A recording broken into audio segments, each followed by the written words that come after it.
The first card is the Eight of Swords. And this card shows me like self-limiting behavior. So again, if you're not being gentle with yourself, if you're saying mean things or limiting yourself or putting restrictions or judgments on yourself, and a lot of times with that kind of behavior, the more you struggle and thrash around, the more stuck you get. So instead of trying to control that, for me personally, one thing that has worked is being grateful. Just purposefully changing whenever I catch myself being angry over something I shouldn't be angry over, or feeling anxiety over something I can't control anyway, or feeling frustrated, or being mean to myself.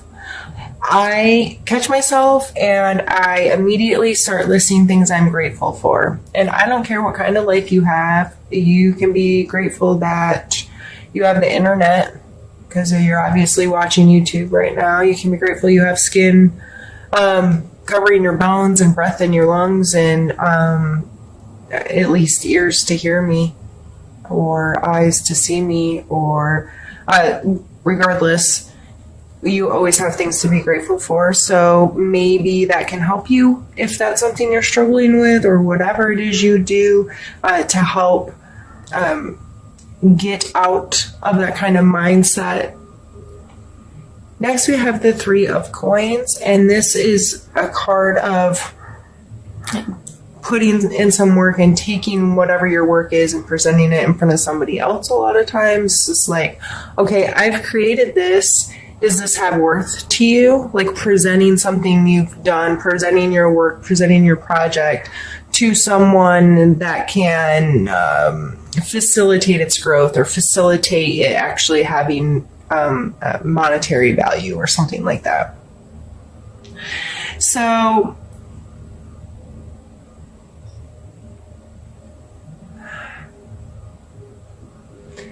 I feel like you have something brewing, you have something you've been working on, you've been putting in some work. But on either side, we have the Eight of Swords, which, as I said, is self-limitation, and we have the Death card. And the Death card isn't death. It's not like an ending, or it is an ending, but it's not just once something's done, it's done. It's the ending of that cycle, and one will need to start again, kind of thing. So it's a transition. It's this has to be completely done in order to do something new. Most people can relate to this in like relationship stuff. Like, you can't start a good, healthy, happy relationship if you're still holding on to an old one, kind of thing. So I just feel with this coming in the center that you have to get to a place where you can stop this behavior in order for this to progress. I'm going to pull some more cards and see what else the story has to say.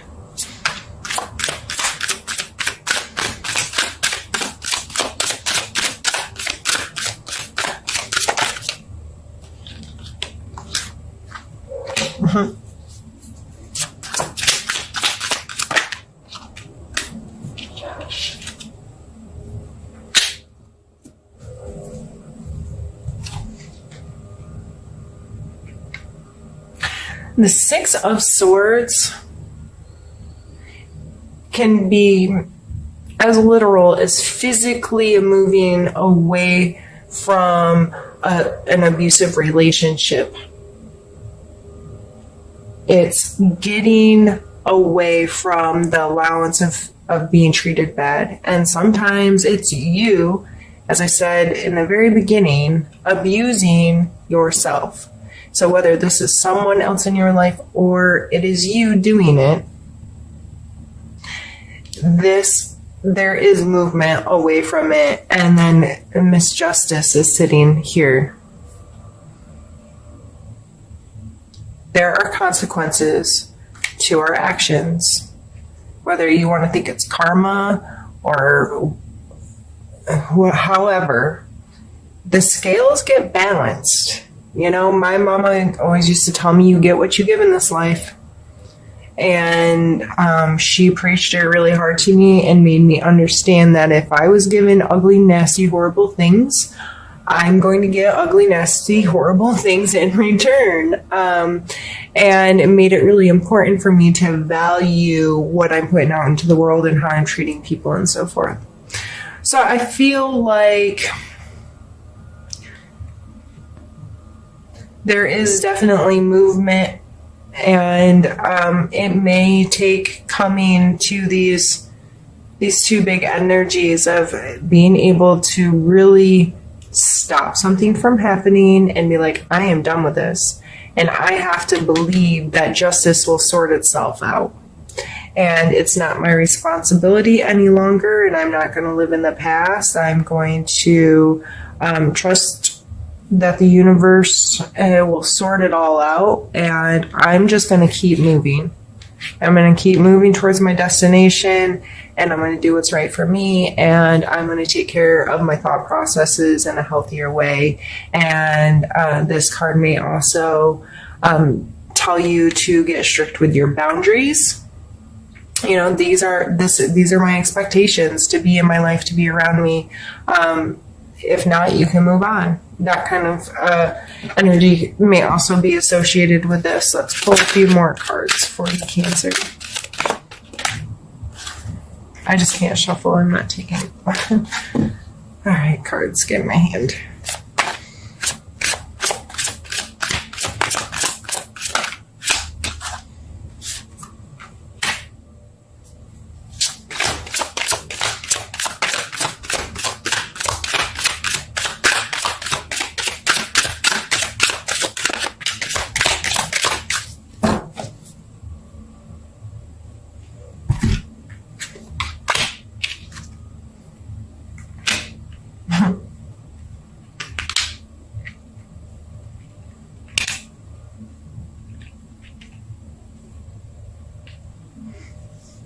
World card. Standing on top of the world, Wheel of Fortune, also a circle, talking about these cycles that come to an end in this, circle of life, this circle of patterns. It just seems to be an overall theme here in this reading. This Two of Wands can sometimes touch into duality, wanting to be more than one place at one time. With this card, I kind of relate, because how this energy shows up in my life is I'm a big time homebody hermit. I like to be alone. I like to be at home. I don't need to interact with the world a lot. However, on the other side of things, I love to travel. I love to go far off places and experience new things and that kind of thing. But it doesn't have to be all the time, and I'm very happy at home. But without that, I do feel like part of me is missing. So it's this duality within me. Part of me loves adventure, and part of me is okay staying sitting in literally the same spot for 12 hours. I can do that alone and be okay, which sounds crazy to some people. So you may be experiencing some duality in your life and trying to understand what that contrast means, where you should be putting more of your time or energy, or, well, this feels really right, but that feels really right too, and I'm unsure. I think when it all boils down, with the World card and the Wheel of Fortune coming next, the World card is an understanding of those cycles, an understanding of that completeness, that wholeness, this never-turning evolution of what the world is. And the Wheel of Fortune card reminds us that, I don't want to say like a roulette wheel spinning, but because that's not how I usually associate the Wheel of Fortune. But again, there are cycles, things will come back to you, your karma will come back to you, but also you don't have any control over how this happens. It just it runs its own course in its own way for its own reason. And you just have to trust that you're in alignment with receiving the good out of life and receiving the abundance out of life and feeling this wholeness. So, overall in this reading right now, okay, I had to check my time because I'm afraid now I'm like getting paranoid about it, like turning off on me. Overall in this reading, going back to the being gentle with yourself, giving yourself the respect you deserve, giving yourself the gratitude that you deserve, whether it's keeping a gratitude journal, talking with someone about how you feel, allowing some acceptance into your heart about yourself, who you are, how you live, being able to, get in front of a mirror and look in your own eyes and feel like you have a good conscience about your life. And you may not be there right now. You may be in a place where you're being nasty to yourself or you're allowing someone else to not treat you well.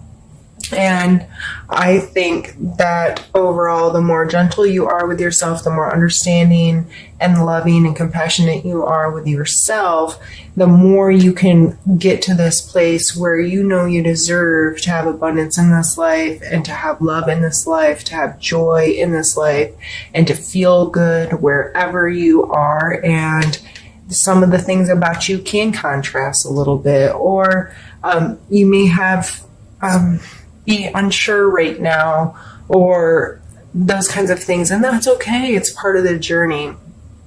So I think there's some really beautiful cards. Yeah, there's some heavy energy in there. I really don't think it's all that serious, Cancer, but I think you just have to trust in yourself and love yourself this month, and that ends on such really beautiful energies. So what I'm going to do now is I'm just going to stop the camera and restart it.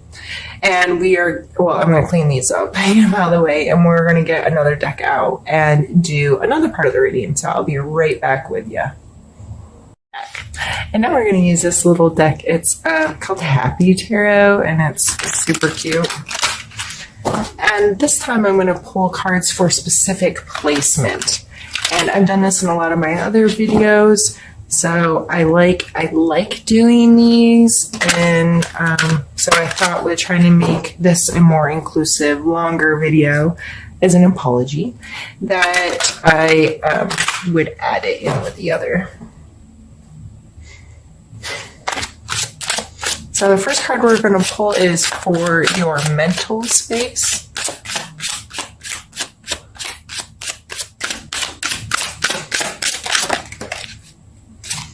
I guess we got two.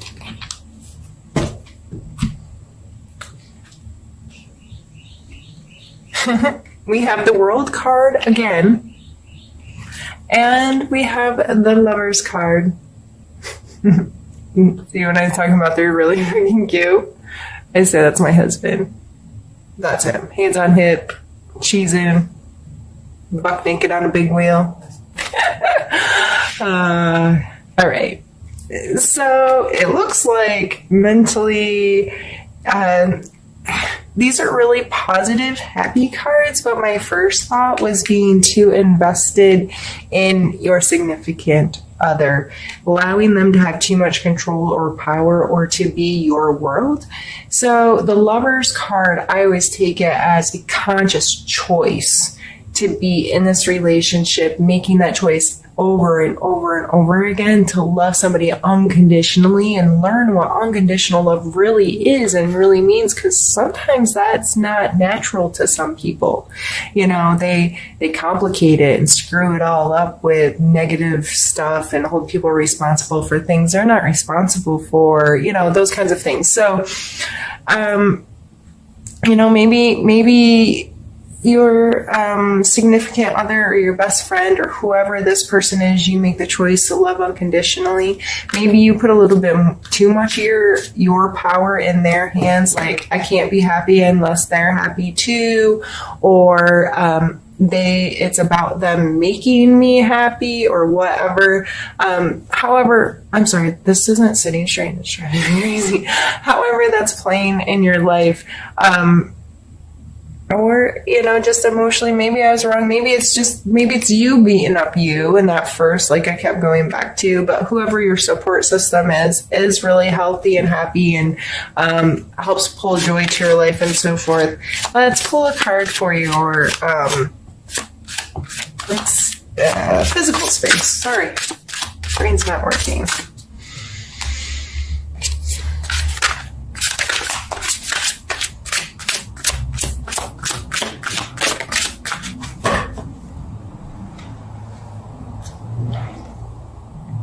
Ten of Swords.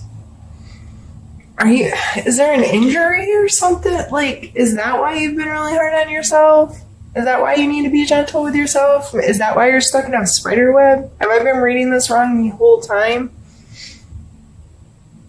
Because the Ten of Swords, like, they're like dead, right?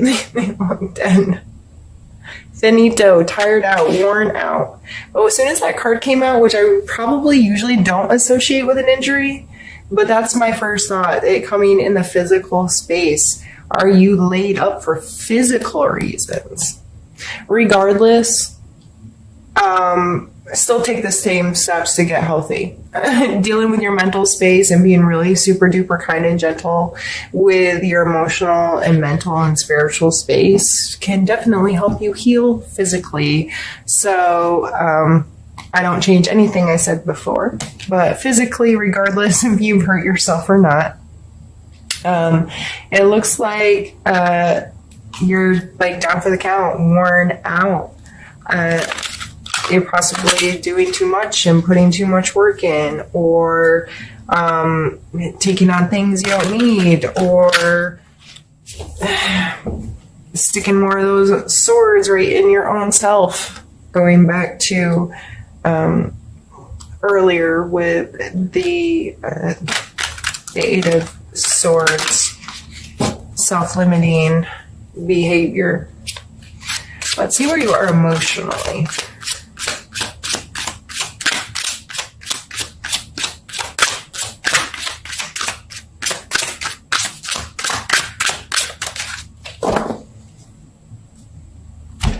Ace of Coins. So that's seeing potential as something new in your physical space. New job, new hobby, new home, there's potential to create something new in your physical space. So I should really leave the other cards laying out. I just only have so much space that you can see too. Yeah, and I said that you had it was the Three of Coins. And see, this is the problem. I do a reading and people ask me about, like, down the road.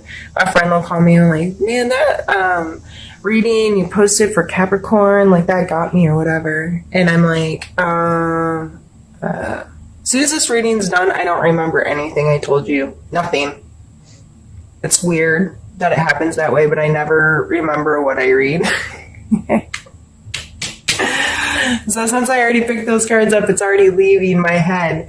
So if it is a new job, if it is a project that you're just now getting to the point where you feel like you can put it in front of other people, or you've gathered enough information, or you've gathered enough resources, that's what I really see that Three of Coin as.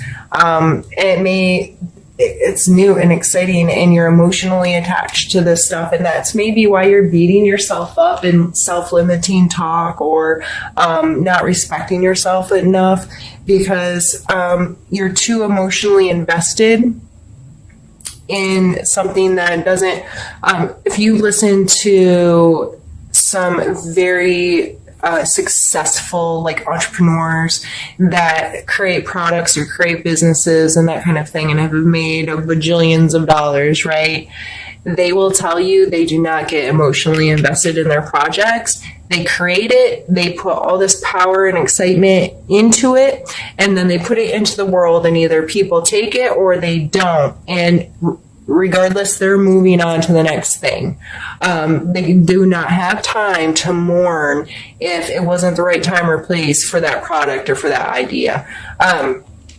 So that may be something to keep in mind right now is, so many people will be like, oh, but it's my baby. No, that may sound like a good thing, but it's not a good thing. You need to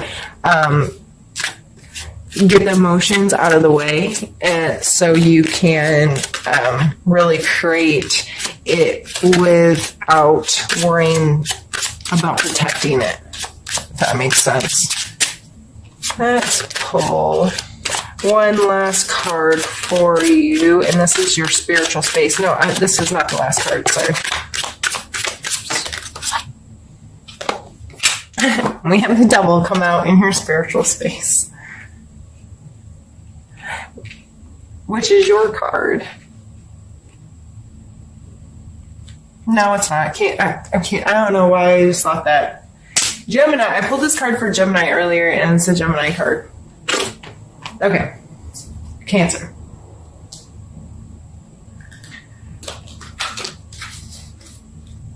Bad habits or a control situation may be in your spiritual space this month. And maybe, so this card talks about things that control you rather than what you control. So addictions, bad habits, giving your power away to someone else.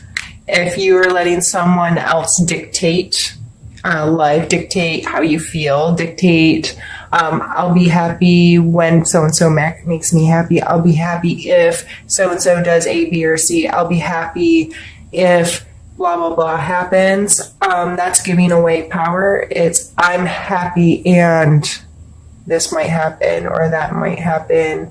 And I don't know. I needed beverage. One sec.